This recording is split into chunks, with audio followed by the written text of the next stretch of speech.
Gadarwara super thermal power plant, Hyderabad metro rail project और ऐसे ही देश के विभिन्न राज्यों में करोड़ों रुपए की अटकी भटकी और लटकी परियोजनाएं एक के बाद एक तेजी से पूरी हो रही हैं। ये क्रांतिकारी बदलाव संभव हुआ है प्रगति यानी proactive governance and timely implementation platform की मदद से।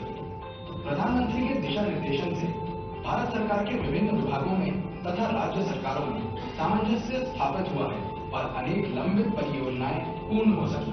प्रधानमंत्री नरेंद्र मोदी प्रगति प्लेटफॉर्म पर वीडियो कॉन्फ्रेंसिंग की मदद से देश भर में जारी विभिन्न विकास परियोजनाओं की निगरानी स्वयं करते हैं। ये है नजारा प्रगति प्लेटफॉर्म की बैठक का, जिसके अध्यक्ष प्रधानमंत्री मोदी देखिए किस तरह केंद्र सरकार के सचिवों और राज्यों के मुख्य सचिवों के साथ देश भर में जारी विभिन्न विकास परियोजनाओं की निगरानी को कर रहे हैं। ये कोई एक अकेली बैठक नहीं है। 25 मार्च 2015 से हर महीने इसी तरह प्रधानमंत्री मोदी प्रगति प्लेटफॉर्म की ऐसी बैठकें करते हैं और अधिकारियों की जवाबदेही तय करते हैं। हर समस्या पर तुरंत सारे विभागों के अफसरों के साथ वही की वही चर्चा और तुरंत वही का वही समाधान। प्रगति प्लेटफॉर्म की ऐसी बैठकों में ही प्रधानमंत्री नरेंद्र मोदी लाखों करोड़ों रुपए के प्रोजेक्ट पर तुरंत फैसले लेते हैं। जब योजनाओं में गति होती है तब भी देश में प्रगति आती है। प्रगति प्लेटफॉर्म की मदद से अब एक के बाद एक जन योजनाएं फाइलों से उतरकर असली जमीन पर तय समय में ही साकार हो रही है। भ्रष्टाचार तो खत्म हुआ ही, बल्कि अब तो उसकी गुंजाइश भी खत्म हो गई है। प्रगति प्लेटफॉर्म की मदद से देश में तेजी के साथ चहुमुखी विकास हो रहा है और इसका लाभ दूर दराज के किसानों, गरीबों, आदिवासियों और महिलाओं तक सीधे पहुंच रहा है।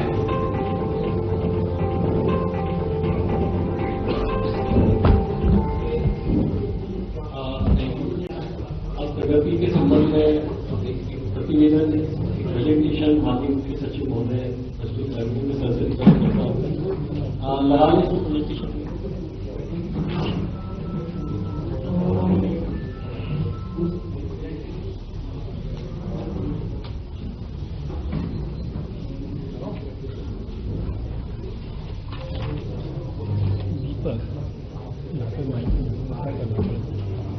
उल्टा करना है।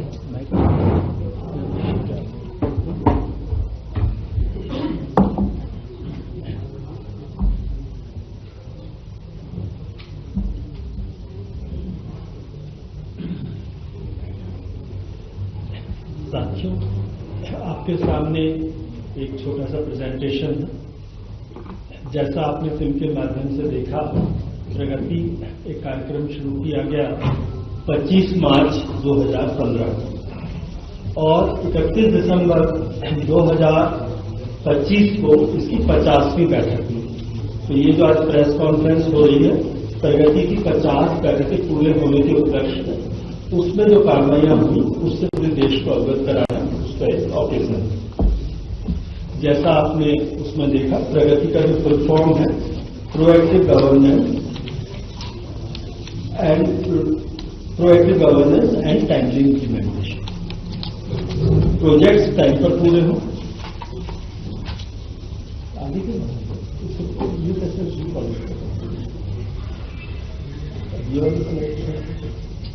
चल वाली स्लाइड का स्लाइड को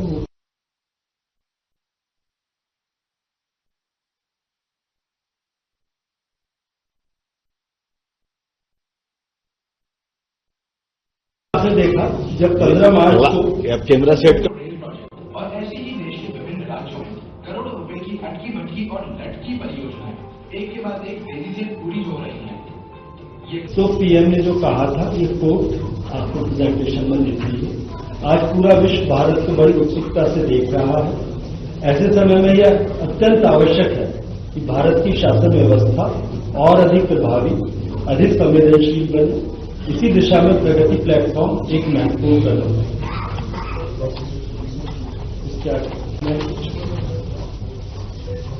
इसमें नीति नहीं, निष्पादन, घोषणा नहीं, समीक्षा नहीं, समाधान।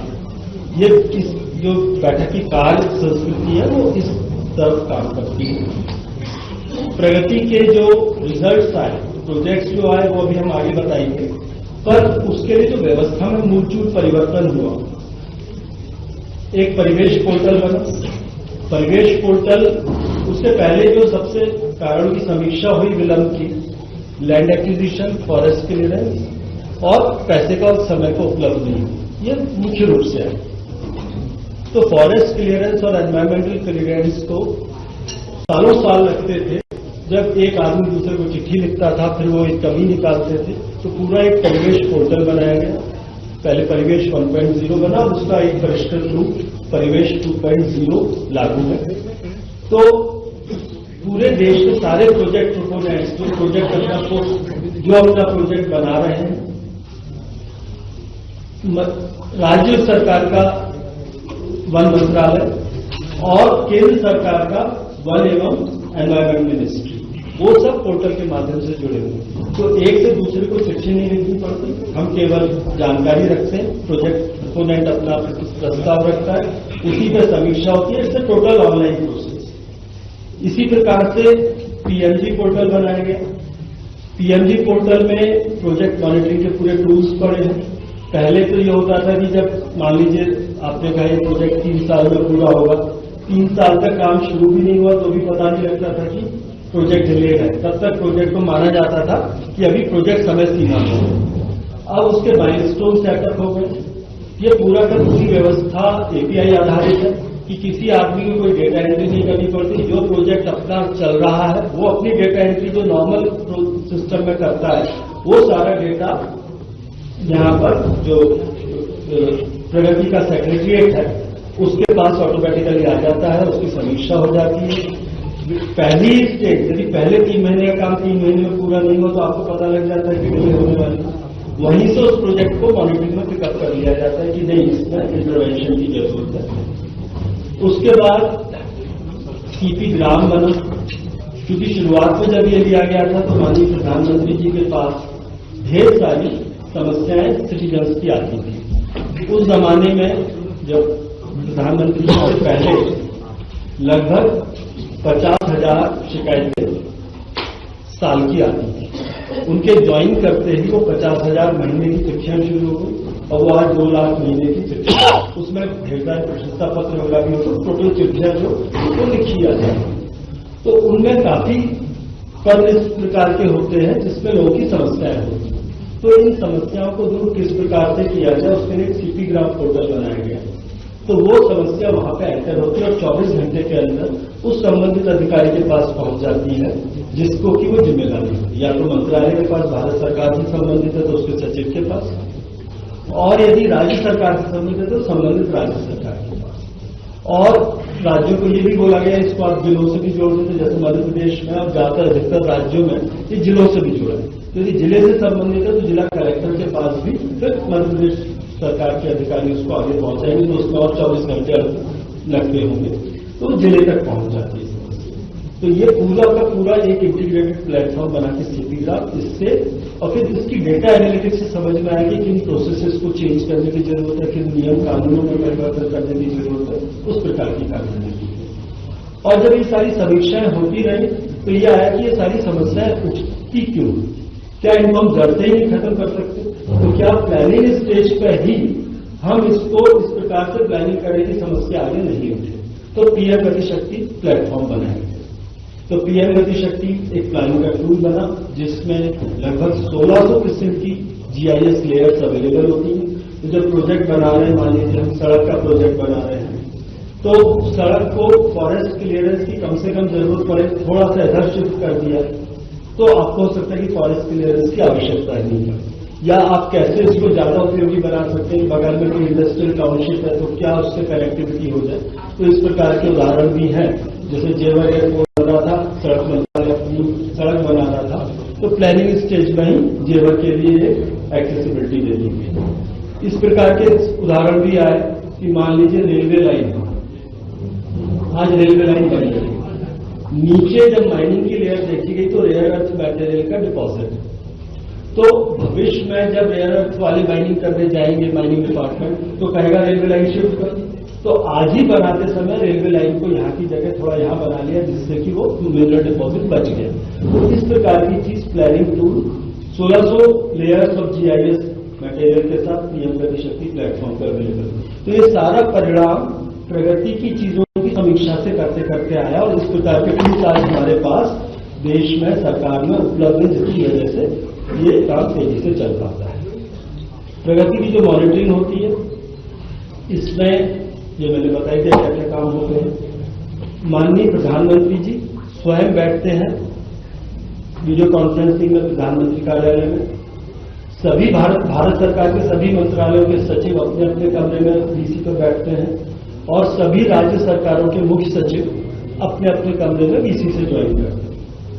और जो प्रोजेक्ट्स होते हैं वो प्रोजेक्ट्स और उनके इश्यूज लिस्ट आउट हो जाते हैं।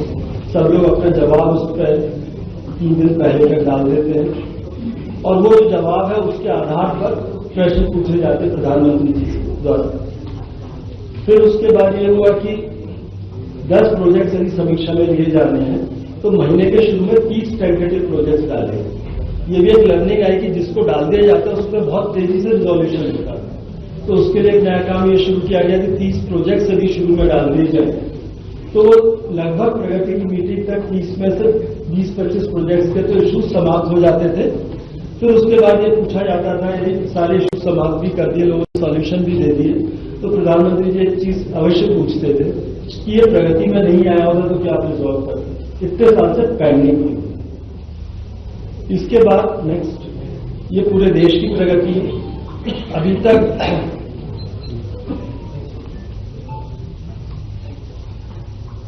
3300 से ज्यादा प्रोजेक्ट्स पीएमजी पोर्टल पर डल चुके हैं जो 85 लाख करोड़ के हैं पिछले 10 साल। तो इन प्रोजेक्ट्स को गति मिल रही है। इसमें जो इश्यूज उठाए गए जो प्रोजेक्ट प्रोपोनेंट्स थे उनके द्वारा, उसके सामने लगभग 93% इश्यूज रिजॉल्व किए जा चुके हैं। प्रगति में जो प्रोजेक्ट रिव्यू किए गए उसका डेटा भी हमने आपको दिखाया है। मध्य प्रदेश में जो काम हुआ है, नेक्स्ट मध्य प्रदेश में 209 प्रोजेक्ट्स जो हैं इस पोर्टल पर डाले हुए हैं। 209 प्रोजेक्ट्स में 322 विषय लोगों ने उठाए कि इसके कार्य करने में समस्या आ रही है। उनमें से 312 का रिजोल्यूशन किया जा चुका है। तो मध्य प्रदेश 97% रिजोल्यूशन के साथ one of the better performing states में से है। प्रगति में जो प्रोजेक्ट्स लिए गए जहां प्रधानमंत्री जी ने सीधे प्रश्न पूछा, इन 209 में से 39 प्रोजेक्ट्स लिए गए। उन 39 प्रोजेक्ट्स में जो इश्यूज उठाए गए वो 124 इश्यू उठाए गए। उनमें से 120 का निराकरण हो चुका है और बाकी 4 भी निराकरण की स्थिति में है लगभग। उनमें से 2 विषय फॉरेस्ट से संबंधित है जिसके बारे में अंतिम अनुशंसा मध्य प्रदेश सरकार द्वारा भारत सरकार को की जा चुकी है। तो it's a matter of time की वो अंतिम अप्रूवल आ जाएगा। और 2 प्रकरण लैंड एक्विजिशन से संबंधित थे जिनमें लैंड एक्विजिशन के अवार्ड्स पारित हो गए, केवल भुगतान का कार्य चला है, तो वो भी थोड़ा सा ही काम बाकी बचा है। कुल मिला के 5.5 लाख करोड़ के जो ये प्रोजेक्ट है उनमें से 209 में से 108 प्रोजेक्ट हमारे पूरे भी हो गए। ये इसके आगे आप देखेंगे 2,61,000 करोड़ के प्रोजेक्ट्स पूरे हो चुकी है 108 प्रोजेक्ट और 5,24,000 करोड़ के 101 प्रोजेक्ट्स अभी कार्यरत है जो समीक्षा के बाद रहते हैं। नेक्स्ट ये प्रेजेंटेशन आप लोगों के साथ शेयर हो जाएगा। ये जो अलग अलग किस्म के प्रोजेक्ट्स हैं, जैसे सबसे ज्यादा जो हमारे 209 में से देखें तो सड़क और राजमार्ग के 77 प्रोजेक्ट्स हैं, रेलवे के, विद्युत उत्पादन के, कोयले के, तेल और गैस के, दूरसंचार के और अन्य प्रोजेक्ट्स। इस प्रकार से जो डिफरेंट प्रोजेक्ट्स हैं तो ये दिखाता है कि किस प्रकार से ये सेक्टोरल प्रोजेक्ट्स चल रहे हैं। नेक्स्ट ये चीज पिछले में कवर हो चुकी है। इसके बाद मैं उदाहरण बताना चाहूंगा आपको जबलपुर गोंदिया रेंज मार्ग का। ये 2003 में शुरू हुआ था और 2003 में शुरू होने के बाद 2016 तक इसमें प्रगति बहुत ही न्यून थी। उस समय ये विषय लिया गया कि जबलपुर गोंदिया मार्ग क्यों नहीं, उसकी जो ब्रॉडगेज कन्वर्जन था स्मॉल गेज से आगे बढ़ रहा, उसके जो इशूज थे 4 इशूज उस समय उठाए गए और वो इशूज रिजॉल्व हुए और अगले 5 साल में 2021 में ये प्रोजेक्ट बनके डेडिकेटेड टू नेशन हो गए। हम लोग का एक अंदाज है कि यदि उस गति पे चलता रहता है जिस गति पे पहले 13 साल चला, वैसे वो बहुत ही एक ब्रॉड एस्टिमेशन का तरीका होता है, तो शायद ये 2028-30 तक जाके प्रोजेक्ट पूरा होता है जो गति पे प्रति वर्ष जितने प्रतिशत की प्रगति आ रही है। तो ये दिखाता है कि किस प्रकार से ये होता है। ये डिटेल्स उस प्रोजेक्ट के आगे आगे उसमें हम लोगों ने बताया। तो कहने का अर्थ ये कि जो प्रगति का कार्यक्रम माननीय प्रधानमंत्री जी ने शुरू किया, उसकी वजह से देश में जो इंफ्रास्ट्रक्चर प्रोजेक्ट्स को गति मिली है, समस्याओं के निराकरण को जो गति मिली है, और जो विभिन्न योजनाएं स्कीम्स होती है, स्कीम्स का रिव्यू भी किया जाता है, उन स्कीम्स के इश्यूज का रिजोल्यूशन हुआ है, उनमें बहुत महत्वपूर्ण योगदान प्रगति और इससे जो एसोसिएटेड प्लेटफॉर्म्स बने हैं, जो बताया आपको पीएम गति शक्ति, पीएमजी, सीपी ग्राम आदि, उनका बहुत बड़ा इसमें योगदान है। अब मैं माननीय मुख्यमंत्री जी को निवेदन करूंगा कि वो इस संबंध में एक चीज मैं और निवेदन करना चाहूंगा। माननीय मुख्यमंत्री भी इंटरनली इसकी पूरी समीक्षा करते हैं और उनके निर्देश अनुसार अब हम लोग सीएम प्रगति की भी सही चीज को डिजाइन कर चुके हैं और अब उसकी बैठकें भी हम लोग चालू करने वाले हैं। नमस्कार। सर्वप्रथम मकर संक्रांति की आप सबको बधाई। आज से सूर्यनारायण देवता ऐसा माना जाता है कि धीरे धीरे दिन का प्रकाश बढ़ेगा, रात का अंधकार कम होगा। हमारे यहाँ हजारों साल से ये तिल तिल करके दिन बढ़ने की परंपरा मकर संक्रांति से मानी जाती है, इसलिए तिल गुड़ का भी आनंद हम सब लेते हैं। मैं अपनी ओर से मकर संक्रांति की बधाई के साथ माननीय सीएस अनुराग जी को बधाई दूंगा, जिनके दोनों रोल हैं। मुझे इस बात की प्रसन्नता है कि वो आज राज्य सरकार के साथ ये पोर्टल प्रारंभ करा करके माननीय प्रधानमंत्री जी के साथ उन्होंने इस अच्छे काम की शुरुआत की थी और उसी काम के आधार पर यहाँ हमारे इन कामों को भी गति मिली। मूलतः मैं मनीष जी का भी पीआईबी के हमारे बीच में आए, आपका भी अभिनंदन करता हूँ। ये हमारे भारत सरकार की तरफ से अब हमारे राज्य के साथ जुड़ करके इन प्रकल्पों के साथ या बाकी भी पब्लिसिटी की व्यवस्थाओं में ये बड़े बड़े काम है। मैं अपने सीपीआर दीपक जी, चंद्रमौली जी और आप सबके साथ मैं भी सुनने आया था जैसे आप सुन रहे हो, और ये भी एक मजा है इसका काम का कि ये हमारी प्रेस कॉन्फ्रेंस में व्यवस्थाओं के काम को समझने का भी मौका मिलना चाहिए। राजनीतिक आपाधापी में, राजनीतिक व्यवस्थाओं में प्रक्रियात्मक जो सुधार हुए हैं, ये गुड गवर्नेंस की दृष्टि से माननीय प्रधानमंत्री जी ने कम समय में जो बड़ी बड़ी उपलब्धियां हासिल की है, ये उसके प्रमाण है। क्योंकि ये हवा में कुछ भी नहीं है, जो है आधुनिक तकनीक के बलबूते पे समय सीमा के अंदर देश के वो राजनेता जिनके पास देश और दुनिया की तमाम जवाबदारियां हैं, लेकिन उन जवाबदारियों के बावजूद भी बारीक से बारीक बातों पे पकड़ के साथ उस पर काम करना, प्रक्रियात्मक सरलता के साथ काम करना, व्यवस्थाओं पे ध्यान देना और जवाबदारपूर्ण तरीके से सरकार की छवि दुनिया के सामने बनाना।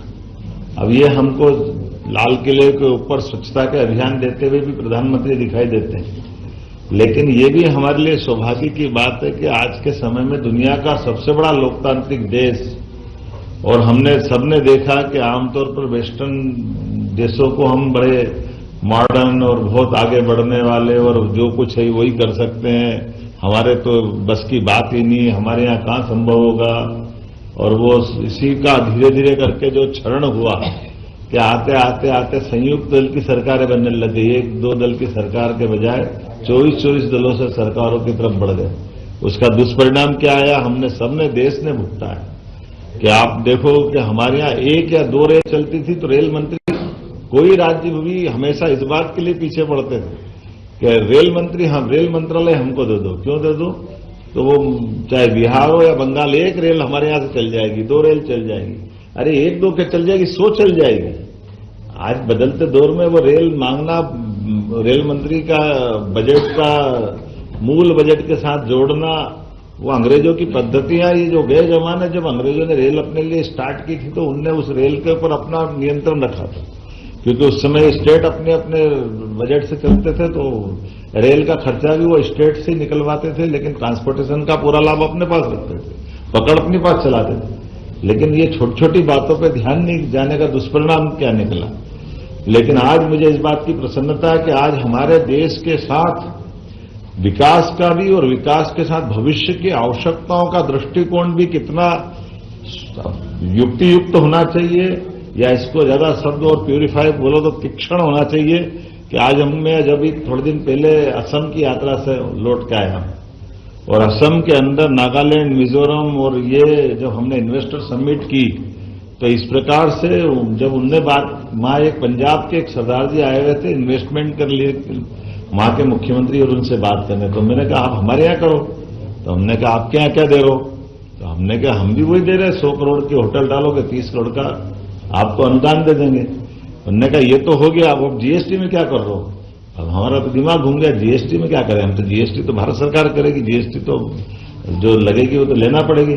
उन्होंने कहा नहीं, यह पूर्वोत्तर राज्यों में भारत सरकार के द्वारा 20 साल तक जीएसटी भी माफ कर दिया। अब ये जो दृष्टिकोण है कि पूर्वोत्तर राज्यों का डेवलपमेंट कराना है, तो उनको ये अलग से और क्या प्रमोशन कैसे देना चाहिए। उन्होंने कहा ये प्लाट और भूखंड और इनकी व्यवस्थाओं की जो लागत और उस सब में भी, तो बॉर्डर के अंदर तक सड़क पहुंचाना, बॉर्डर के अंदर तक रेल की लाइन डलवाना, भविष्य में चुनौती के लिए आने वाले समय में जब देश की सीमा सुरक्षित होगी तो देश अच्छा चलेगा। तो ये जो भविष्य की दृष्टि से योजना बनी, और आज भी देखो कितनी अच्छी बात, अभी अनुराग जी बता ही रहे थे कि ये गोंदिया जबलपुर की बात करें तो गोंदिया जबलपुर बोलने से केवल नाम ध्यान में आता है कि गोंदिया जबलपुर है, लेकिन गोंदिया जबलपुर में उसमें जो दूसरी चीज देख रहा हूं कि हमारे पास जबलपुर से आने जाने के लिए आज अपना एक रास्ता है बालाघाट, मंडला, सिवनी से नागपुर, मुंबई, कलकत्ता, चेन्नई सीधे जोड़ने का। अब काहे के लिए इटारसी लाओ बार बार जबलपुर से, नहीं तो हम हमेशा जबलपुर ही आना, जबलपुर इटारसी आना पड़ता था। अब इसके बदले में क्या हुआ, सीधा वहीं से कलकत्ता और चेन्नई और सीधी ट्रेन निकल जाएगी जब आगे जाकर गोंदिया से। तो ये जो अंदर के रास्ते हैं, जैसे उदाहरण के लिए अभी अपने को 18,500 करोड़ की रेल लाइन मिली इंदौर मनमाड़, ये प्रगति पोर्टल का लाभ है कि सीधे यहां से अभी वापस रतलाम जाओ, रतलाम से गुजरात जाओ, गुजरात से बंबई जाओ, जरूरत नहीं, सीधे ही डायरेक्ट मनमाड़ निकाल दी इंदौर से उज्जैन होके। तो ये अपने लिए भविष्य की दृष्टि से एक एक करके कितनी सारी बातें हैं, लेकिन जो मूल बात अपने बीच में है कि राज्यों के बीच राजनीतिक दृष्टि से भले ही हमारी प्रतिद्वंदिता है, मतभिन्नता है, लेकिन देश की दृष्टि से हमारे लिए तमिलनाडु का भी वही महत्व है जो केरल का महत्व है। विभिन्न राज्यों के बीच में विकास के मामले को लेकर के इस प्रगति पोर्टल में मूलभूत जरूरी चीजों के लिए केंद्र राज्यों के बीच, जैसे भूगर्भ संपदा का अगर दोहन करना है तो देश के हित में वो कैसे हो सकता है, तो वो हमारा झारखंड जैसा राज्य हो, वहां पे भी अगर फॉरेस्ट की दिक्कत है तो उस पोर्टल में किसी की जरूरत नहीं, वो अपने आप ऑटोमेटिक हमारे यहाँ के वरिष्ठ अधिकारी, भारत सरकार के वरिष्ठ अधिकारी और इन समस्याओं को सूचीबद्ध करते हुए अपने आप सॉल्व कर लेंगे। अभी थोड़े दिन पहले मैं पीएम से मिलने गया तो वहां 2 मुख्यमंत्री बैठे हुए, रेवंत रेड्डी जी और एक और मुख्यमंत्री। तो हमने कहा आप यहाँ कैसे आए, तो बोले हमारे राज्यों के मसले को लेकर आए। तो हमने कहा ये तो मजाक करी, मेरे परिषद के साथी रेवंत, हम परिषद में पहले थे, आजकल वो कांग्रेस में है। तो हमने कहा ये तुम यहाँ कैसे, अरे बोले साहब आपकी सरकार में सबसे ज्यादा मदद हमको मिलती है, क्योंकि हमने अपनी प्रक्रियात्मक व्यवस्थाओं में बात करना चालू करी और मोदी जी और सरकार से कोई कष्ट ही नहीं आता। इसलिए उनने एक उदाहरण दिया, मैं आपको सबको शेयर कर सकता हूं। उदाहरण उन्होंने दिया कि ये जो हमारे राज्य का बंटवारा हुआ तेलंगाना और आंध्र के बीच में, तो तेलंगाना में हमारे पास आ गया, हैदराबाद हमारी पुरानी राजधानी है, अब उनने अमरावती नहीं बना दी, तो अमरावती के लिए पूरा इंफ्रास्ट्रक्चर और वो उनको आंध्र प्रदेश को अपना खड़ा करने के लिए मौका मिल रहा है। अब हमारी अपने हैदराबाद के लिए क्या करें, तो उन्होंने कहा हैदराबाद के लिए हमने उसी तर्ज पर 30,000 एकड़ का बड़ा प्लान लिया, और बड़े प्लान में एयरपोर्ट से लेके बहुत सारी चीजें उनने सब कुछ जोड़ के देखा जो एक तरह से आंध्र वाले कर रहे हैं। तो बोले ये सब इतना पूरा प्रोजेक्ट हमको भारत सरकार की मदद से मिला। तो ये अपने आप में उदाहरण बताता है कि ये राज्यों के बीच मत की जिस दिन सरकार बनती उस दिन अनाउंसमेंट हो गया, लेकिन चुनी हुई सरकार सब एक है, राज्य कोई भी हो, देश तो एक है। ये बड़े मन से काम करना ये उदाहरण है। ये उसी प्रकार का उदाहरण है जैसे केन बेतवा नदी जोड़ो अभियान, अभी अटल जी के टाइम चलना था, लेकिन ये चलते चलते खसकते खसकते माननीय मोदी जी के यहां तक आया। लेकिन इसी योजना में हमको ध्यान में आया कि 1 लाख करोड़ का निवेश, उसमें 50,000 करोड़ भारत सरकार दे रही, हमारा तो 5% लग रहा है। और अगर इंजीनियर ढंग से प्लान बनाते तो वो हमारा बहुत सारा तो काम वैसे हो जाएगा। ऐसे पीकेसी योजना, पार्वती काली सिंह चंबल योजना, ये राजस्थान से 20 साल से चल रहा था। और मजे की बात ये कि इसकी मॉनिटरिंग भी वहां से होती है। हम कोई कागज आगे पीछे देने में हो जाए तो उनकी चर्चा होती। और आज ये इसी बात का, माननीय प्रधानमंत्री से मिलने जाए या गृह मंत्री से मिलने जाए, तो मिलने जाने में भी हमारे प्रोजेक्ट पहले पूछते हैं कि आपके प्रोजेक्ट कौन कौन से, उनकी क्या स्थिति है। बाद में हमारी अपनी शिष्टाचार की मुलाकात हो जाएगी।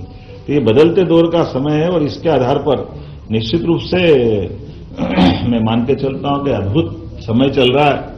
ये सारे प्रोजेक्टों की बात मैं दोबारा नहीं दोहराऊंगा, माननीय सीएस ने रख दी है। और ये खासकर हमारे लिए कार्य संस्कृति का बदलाव का जो समय आया और राज्य और केंद्र के बीच में जो समन्वय हुआ, और मध्य प्रदेश के परिप्रेक्ष्य में केवल आपको ये आंकड़े में ही ध्यान में आ जाएगा कि 108 परियोजना तो पूर्ण हो गई, उसमें 2,61,340 करोड़ की ये तो सफलतापूर्वक चालू हो गई। और ये 5,24,471 की 101 योजना ये कार्यान्वयन में है और सक्रिय निर्माण चल। आपके राज्य का कहीं अच्छा आंकड़ा हो तो हम विधानसभा में उसको भी सुनेंगे, लेकिन ये हमारे माननीय प्रधानमंत्री जी के काम करने का तरीका है। मैं तो ये देख के आनंद आ गया, 49% की प्रोग्रेस और 67% की ये जो आपने आंकड़ा बताया है। और इसी के साथ साथ ये लंबी बातें तो क्या है, लेकिन सच में 20 परियोजना अधोसंरचना की पूरी हो गई, 19 कार्यान्वयन में है, 97% की सफलता है। और केंद्रीय योजनाओं में रेल मंत्रालय की 14 परियोजना, सड़क मंत्रालय की 13 परियोजना, विद्युत मंत्रालय की 5 योजनाएं। और रिन्यूएबल एनर्जी को तो ऐसा प्रोत्साहन दे रहे हैं कि हमारे यहाँ सबसे भाग्य से इसी तीनों तरह की रिन्यूएबल एनर्जी की संभावना है। और वनों के मसले भी हमारे पास बहुत है, लेकिन वनों के मामले में भी, और ये प्रधानमंत्री जी की उदारता भी है कि हमारे यहाँ राज्य में आके चीते भी छोड़ते और जन्मदिन भी मनाते हैं। ये हमारे लिए सौभाग्य की बात है। पीएम मित्रा पार्क के माध्यम से हमारा पूरा ये कपास का किसानों का 6 लाख किसानों का जीवन बदलने का कितना बड़ा निर्णय है। मैं आज बहुत ज्यादा नहीं बोलता हूँ, संक्रांति है, पतंग उड़ाना है, बहुत सारी जगह जाना है, तो अपने लिए आप अपनी तरफ से इसको अपन समेटते हैं। कोई जरूरी बात हो तो जरूर कर सकते हैं।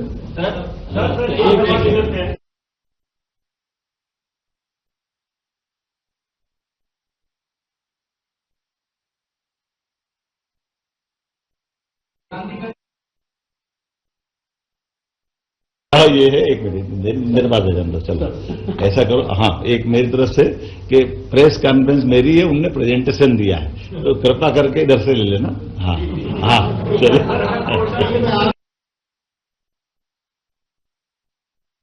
मदन जी, हाँ आप ये पहले जगह आगे वाले बोले। हाँ,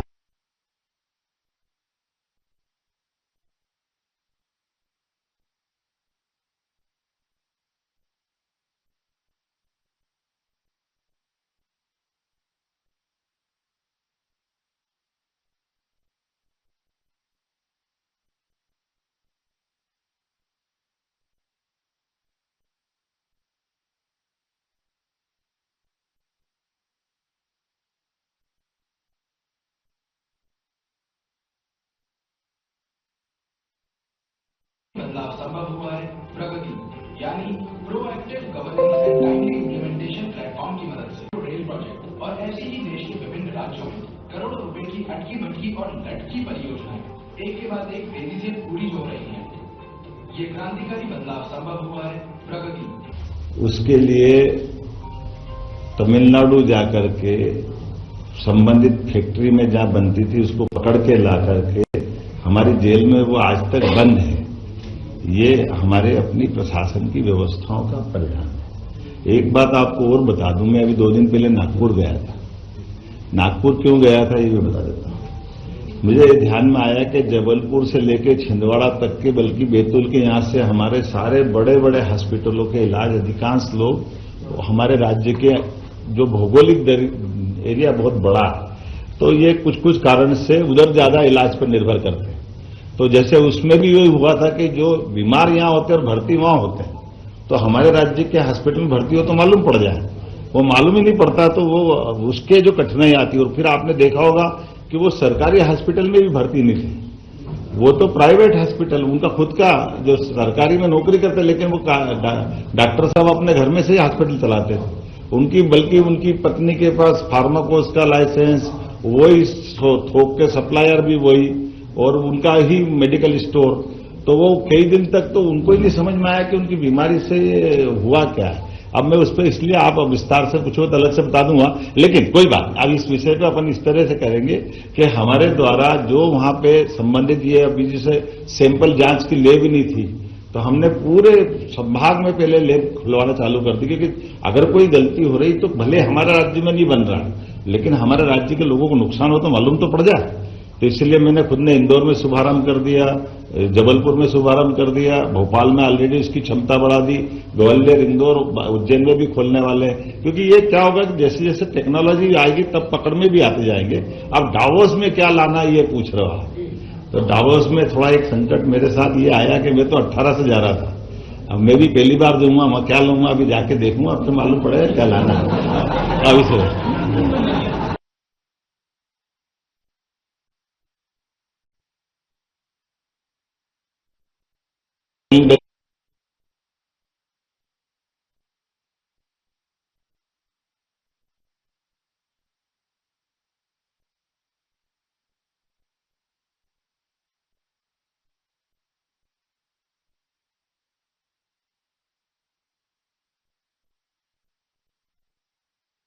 यानी proactive governance and timely implementation platform की मदद से रेल प्रोजेक्ट और ऐसी ही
हमारे, आप बताओ, इसी रायपुर में माननीय विष्णुदेव साय जी, उड़ीसा में माननीय मुख्यमंत्री मोहन चरण मांझी जी।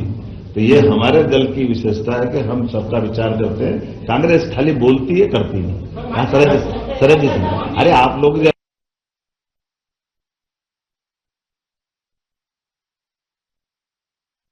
संभव हुआ है प्रगति, यानी proactive governance and timely implementation platform की मदद से रेल प्रोजेक्ट और ऐसे ही देश के विभिन्न राज्यों में करोड़ों रुपए की अटकी भटकी और लटकी परियोजनाएं एक के बाद एक तेजी से। प्रयास यही है। बीते समय हमने आरक्षण को लेकर सर्वदलीय बैठक की थी, इसके बाद एक दिन का विशेष सत्र बुलाया जिसमें 2047 तक का हमने अमृतकाल की कल्पना की कि आखिर हम विजन रखें। ये 3 साल का आगे का बजट भी उसी प्रकार से ले जा रहे हैं कि हम 5 साल की सरकार है तो 5 साल तक का प्लान बना के चले। और मैं मान के चलता हूं कि आने वाले समय में और ऐसे सकारात्मक जो सुझाव आते रहेंगे, जरूर करेंगे। संक्रांति मना लेते, बहुत बहुत धन्यवाद।